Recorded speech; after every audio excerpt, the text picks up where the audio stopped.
आप loss book कर सकते हैं। उल्टा आप क्या सोच रहे हो, 8 पर आ गया। जहां किसी पेनी स्टॉक ने आपसे 10 रुपए में इन्वेस्टमेंट करवा लिया लालच देकर, अब वो 8 पर आपको और लालच दे रहा है। शेयरों के अंदर जहां सबको लॉस था ना, एकदम से वो लॉस कवर होकर भी प्रॉफिट में हुआ है। वो क्यों हुआ है? क्योंकि वो उनके अपर सर्किट ऊपर की तरफ है। कुछ लोग अब भी इतने बड़े इवेंट को पेनी स्टॉक की तरफ ढकेल देंगे, यानी कि वो इस वक्त भी हमें अडानी ग्रुप में देखने को कर सकते हैं। Adani enterprises, Adani Wilmer, Adani total gas, है ना, अडानी पावर, भैया आसमान छू रहे हैं। शेयरों के प्रति है तो उसके अंदर थोड़ी थोड़ी रणनीति बन जानी चाहिए पहले से ही। यानी कि अचानक से ज़्यादा शेयर लेके ज़्यादा कमाना, वो एक गंभीरता का विषय है। बाजार की रणनीतियाँ एफपीआई के द्वारा बनाई जाती है। जब एफपीआई किसी मौके की तलाश करके अपनी चीज़ों को करते हैं तो हम और आप उस रणनीतियों पर क्यों नहीं उतरते।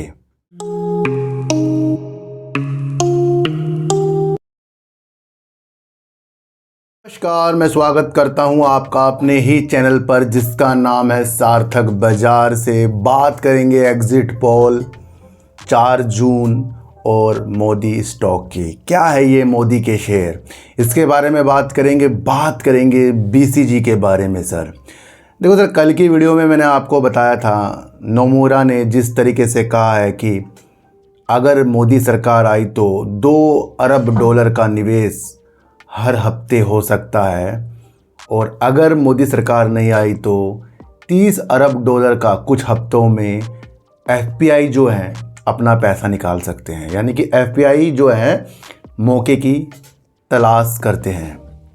हर एक बाजार की रणनीतियाँ एफपीआई के द्वारा बनाई जाती है। जब एफपीआई किसी मौके की तलाश करके अपनी चीज़ों को करते हैं तो हम और आप उस रणनीतियों पर क्यों नहीं उतरते। काफ़ी लोगों को पता होगा कि ये 4 जून की जो चीज़ें हमें 2-3 महीने पहले से ही पता है, और अगर हमारी कोई रणनीति किसी भी कंपनी के शेयरों के प्रति है तो उसके अंदर थोड़ी थोड़ी रणनीति बन जानी चाहिए पहले से ही। यानी कि अचानक से ज़्यादा शेयर लेके ज़्यादा कमाना, वो एक गंभीरता का विषय है। मार्केट ने अच्छा मौका दिया है और ज़्यादा मौका दिया है अडानी ग्रुप में। जिन भी व्यक्तियों ने मेरे से पूछा सर क्या 4 जून की रणनीतियाँ, तो मैंने कहा भैया आपको फोकस करना पड़ेगा अडानी ग्रुप में, क्योंकि अगर बीजेपी की सरकार आई तो सबसे ज़्यादा फ़ायदा और सबसे ज़्यादा नुकसान अडानी के शेयरों में ही आपको देखने को मिल सकता है। और वही हुआ, आज कितना ज़्यादा अडानी ग्रुप भागा है जो कुछ दिनों पहले उतार चढ़ाव में था। ये एक सुगबुगाहट है कि अगर सरकार आई तो ये उससे भी तेज़ी के रफ्तार से ऊपर की तरफ जा सकता है। तो मैंने कहा था ना कि मोदी जी के आने से आपको लगता है कि 4 जून की रणनीतियां हैं, तो सबसे ज़्यादा इफेक्ट हमें अडानी ग्रुप में देखने को कर सकते हैं। Adani enterprises, Adani Wilmer, Adani total gas, है ना, अडानी पावर, भैया आसमान छू रहे हैं। रणनीतियाँ समझो, सबसे ज़्यादा तरक्की की ओर जाता हुआ बिजनेस आपको अडानी ग्रुप देखने को मिला। और ये वो एक मंशा है जो हमें दर्शाती है कि अगर हमें कुछ व्यू पता लग जाए तो वहाँ पर ज़्यादा खरीदारी बिल्कुल भी नहीं करनी चाहिए। जो व्यू हमारे महीने 2 महीने के होते हैं तो वहाँ सिप करके वो चीज़ें होती हैं, ताकि उतार चढ़ाव का ज़्यादा इफ़ेक्ट हमारे पोर्टफोलियो में ना पड़े। हुआ वैसे ही। और कुछ लोग अब भी इतने बड़े इवेंट को पेनी स्टॉक की तरफ ढकेल देंगे, यानी कि वो इस वक्त भी पेनी स्टॉक की तरफ अपनी नज़रों को रखेंगे और उसके 1-2 रुपए के उछाल गिरावट में सिर पकड़ कर बैठेंगे। भैया ये पेनी के चक्कर में अब तो ये चीज़ें छोड़ दो। एग्जिट पोल होने वाला है, एक तेज़ी आपको कल देखने को मिल गई है और वहाँ धमाकेदार तेज़ी थी वो, और ऐसी तेज़ी आपको अब 3 तारीख को शायद मुझे लगता है कि, तो वो हमें समझना है। और अगर वो बाद में आया तो क्या होगा, असमंजस होगा। भाई एग्जिट पोल में क्या आ जाएगा, एग्जिट पोल में मोदी जी जीतेंगे, एग्जिट पोल में विपक्ष जीतेगा, यही तो होगा ना। वो कब होगा, वो मार्केट के बाद क्या होगा, उतार चढ़ाव 3 तारीख को। मुझे ऐसा लगता है क्योंकि एग्जिट पोल से ही रणनीति आगे की चलेगी, और एग्जिट पोल अगर सुबह से ही होता तो वो अलग बात थी। हो सकता है बाद में आए, बीच में आए, कभी भी आए, तो उसका इफ़ेक्ट मार्केट पर 3 तारीख को देखने को मिलेगा। इसलिए ज़्यादा तेज़ी की उम्मीद 3 तारीख को नहीं करनी है। मुझे लगता है लेकिन 3 तारीख को कुछ लोग ज़्यादा खरीदारी कर सकते हैं 4 तारीख के इवेंट को भुनाने के लिए। इसलिए समय समय पर अपनी रणनीतियों को वॉच करना, रणनीतियों पर चलना और रणनीतियों के अनुसार अपना प्रॉफिट देखना मार्केट में हमेशा आपको चले पड़ेगा। और अगर अब भी आप सोच रहे हैं कि छोटे छोटे शेयर ले लूं और वो भाग जाएंगे 4 तारीख को, फंस जाओगे आप उन चीज़ों में। अडानी ग्रुप के शेयरों के अंदर जहां सबको लॉस था ना, एकदम से वो लॉस कवर होकर भी प्रॉफिट में हुआ है। वो क्यों हुआ है? क्योंकि वो उनके अपर सर्किट ऊपर की तरफ है। NHPC को आज आप करीब 8 रुपये 9 रुपये करीब बढ़ गया आज ही। और कब से मैं NHPC की रणनीति आपको बता रहा हूँ। इसलिए मैं कह रहा हूँ कि अगर आगे से कोई बजट की चीज़ें हों, आगे से कुछ आपको पता लग रहा हो ये चीज़ें होनी है, तो वहाँ फोकस आपको करना है अच्छे शेयरों में और धीरे धीरे धीरे धीरे करके उनके अंदर अपनी सिप लगानी है। और फिर जब आपकी सिप एक मुकाम तक पहुँच जाए, उस डेट तक पहुँच जाए, तो फिर वहाँ पर अपना लाजमी प्रॉफिट देखना है। और बहुत से लोग क्या करते हैं कि कल को कोई इवेंट है, आज वो खरीदते हैं, तो वो एक गंभीरता का विषय है, क्योंकि काफ़ी दिनों बाद अगर हम उन चीज़ों को कर रहे हैं तो वो टॉप पे भी हो सकती है। तो मसला ये है कि अगर ये सरकार आती है, तो नुमेरा ने तो पहले ही बता दिया है, मैं आपको पहले से बताकर चल रहा हूँ, और ये आपको भी पता है कि आती है तो फ़ायदा, नहीं आती है तो नुकसान। और उन स्थितियों में आपको संभलना होना चाहिए।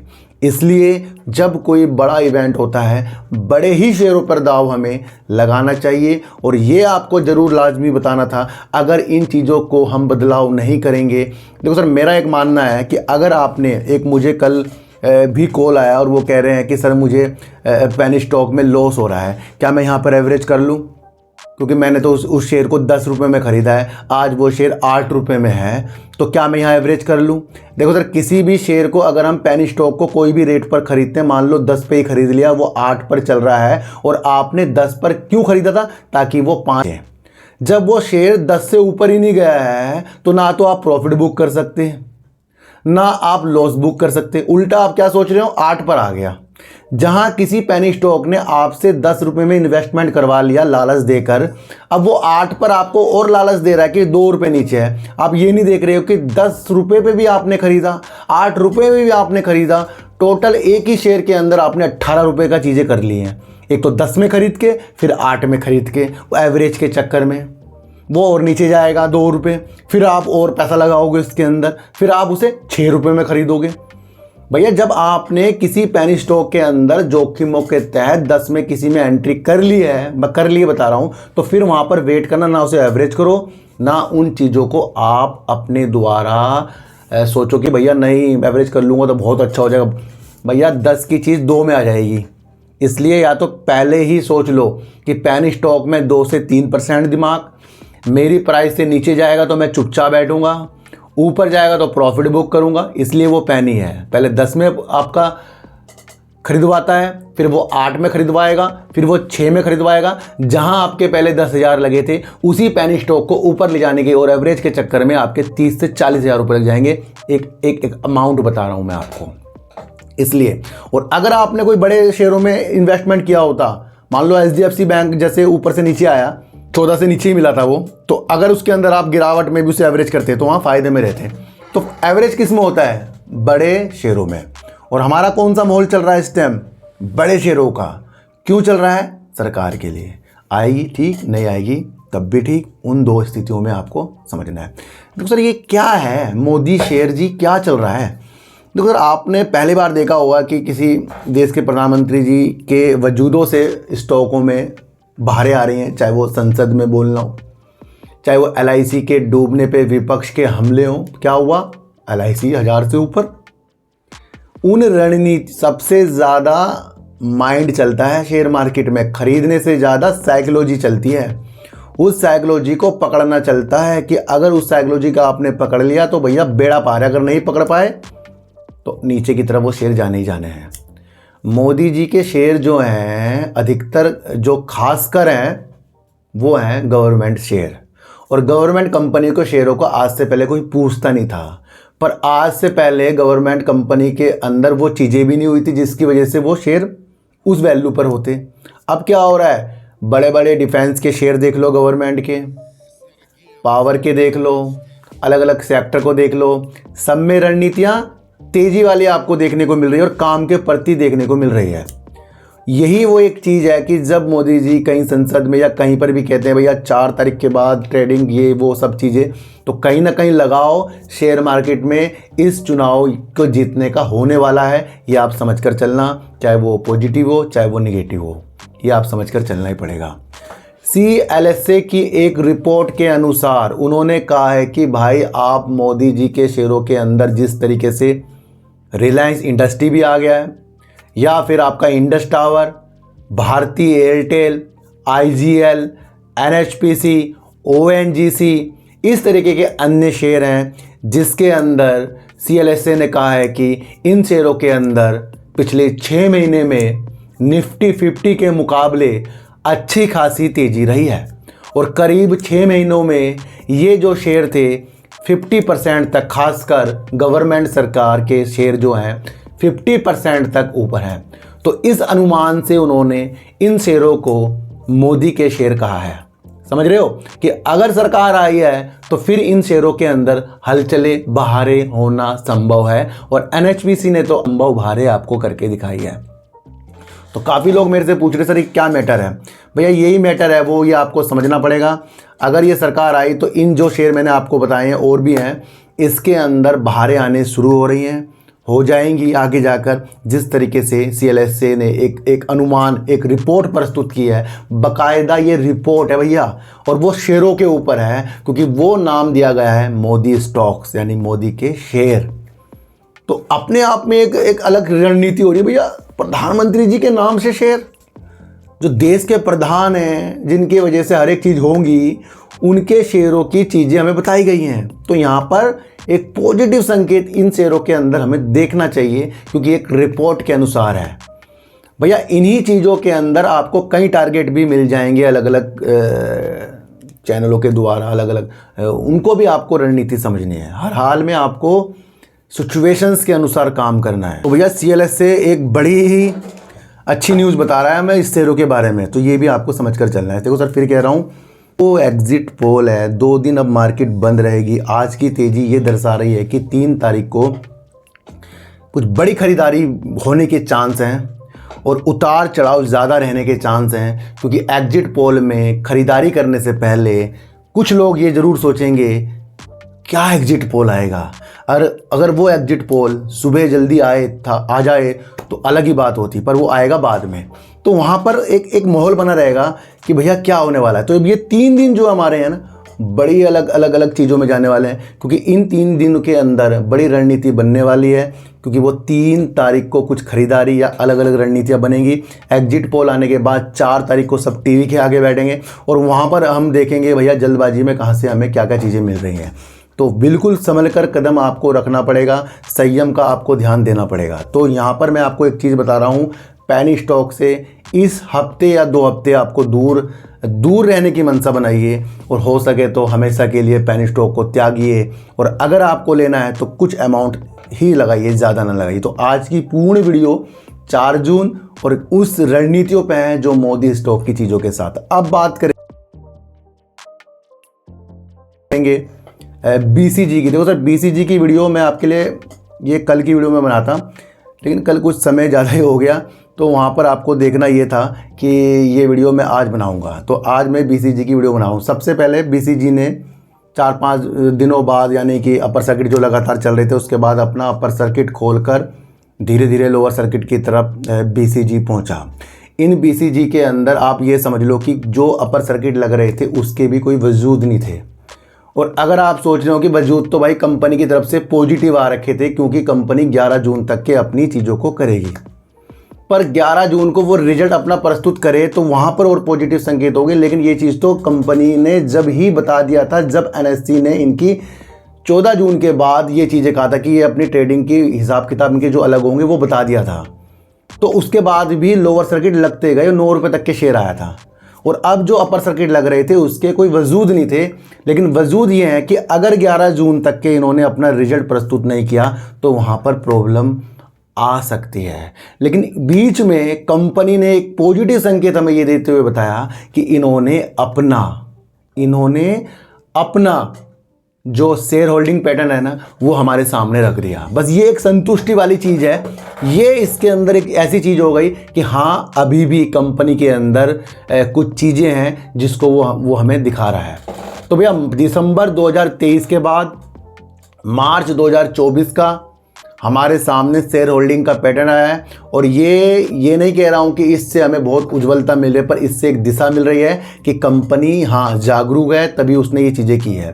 प्रमोटर जू के दू मार्च 2024 में बने हैं जो 10.38% के हैं। एफआईज अपनी होल्डिंग को बढ़ा रहे 10.70% के हैं जो पहले 10.53% के थे। डीआईएस कंपनी के अंदर करीब 0.15% के हैं।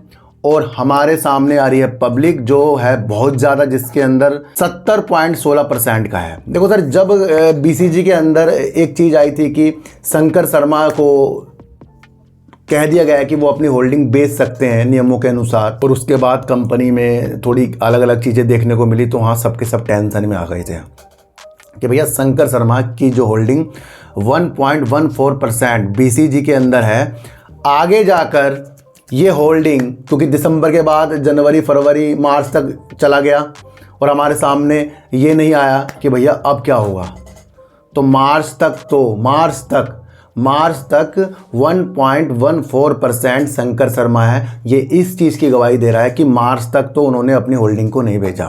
फिर देखना है मार्च के बाद तो फिर इसके अंदर कुछ चीज़ें हुई हैं, वो अलग अलग तरीक़ों के साथ ही हुई हैं, ये आपको पता है। तो यहाँ से एक तसल्ली मिलेगी कि शंकर शर्मा मार्च 2024 तक शेयर होल्डिंग के पैटर्न में है, यानी कि उनको कंपनी में कुछ वजूद दिख रहे हैं। और मैंने कहा था कि अगर वो इस कंपनी से अलग होते हैं तो फिर इसके कंपनी के अलग ही हिसाब किताब है। अगर कंपनी ने अपने शेयर होल्डिंग पैटर्न हमारे सामने प्रस्तुत किया तो यानी कि कंपनी आगे जाकर रिजल्ट भी प्रस्तुत कर सकती है।